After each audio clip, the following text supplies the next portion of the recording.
मन ही मन को जानता, मन ही मन से प्रीत, मन ही मन मानी करे, मन ही मन की मीत। मन झूमे मन बाबरा, मन की अद्भुत रीत, मन के हारे हार, मन के जीते जीत।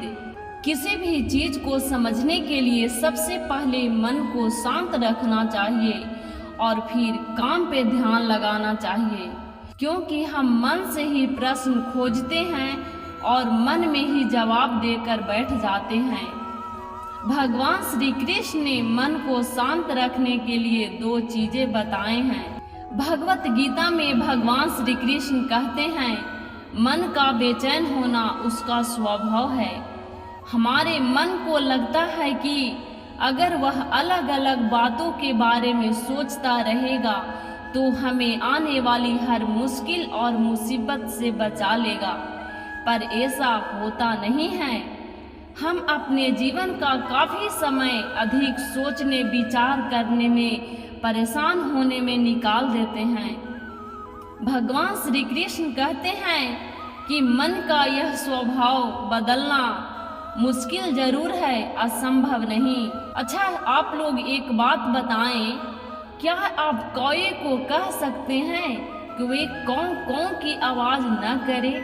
या फिर क्या आप किसी मेढक को कह सकते हैं कि वह पानी देखते ही ऊंची छलांग न मारे?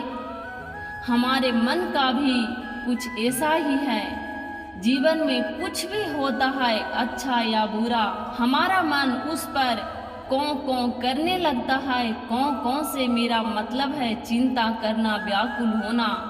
कोई बुरी बात होती भी नहीं और मन परेशानी की ऊंची ऊंची लपेट लेने लगता है। कभी कभी तो मुझे ऐसा लगता है कि हम में से कई लोग सिर्फ परेशान होने के लिए ही जीते हैं। सारी परेशानी, पीड़ा, दुविधा अक्सर हमारी मन की बनाई हुई कहानी होती है। भगवान श्री कृष्ण हमें मन को शांत स्थिर रखने के लिए बहुत उपाय बताए हैं, लेकिन आज हम 2 उपाय बताते हैं। पहला, ध्यान लगाना या मेडिटेशन करना। दूसरा, वैराग भाव सिखाना। अब ध्यान या मेडिटेशन शब्द सुनते ही आप लोग में से कई लोग कहेंगे कि आप आंख बंद कर सांसें अंदर बाहर नहीं ले सकते। यहाँ हम सब गलती कर बैठते हैं।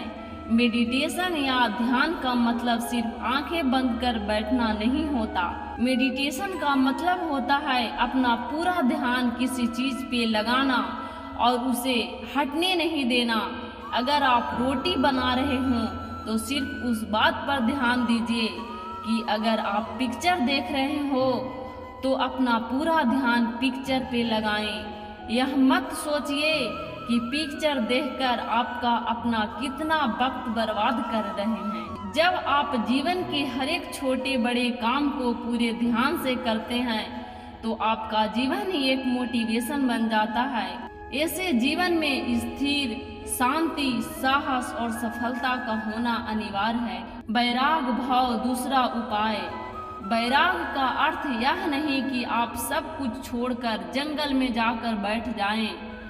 वैराग का सच्चा अर्थ है कि आप जो काम कर रहे हैं उसका क्या नतीजा या रिजल्ट निकलेगा उसकी चिंता न करें। जैसे अगर आपने कोई इंटरव्यू दिया, आप यह कह सकते हैं कि पूरे मन से तैयारी किया था और अपने बेस्ट देकर आया हूँ।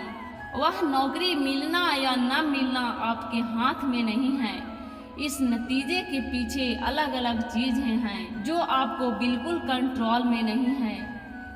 जिस चीज के बारे में आप कुछ नहीं कर सकते उसके बारे में चिंता भी न करें। यही वैराग का सच्चा मतलब होता है और यही भगवान श्री कृष्ण का दूसरा उपाय मन को चिंता की लपेट से बचाने का है। याद रखिए, आप पूरे के पूरे इंसान हैं।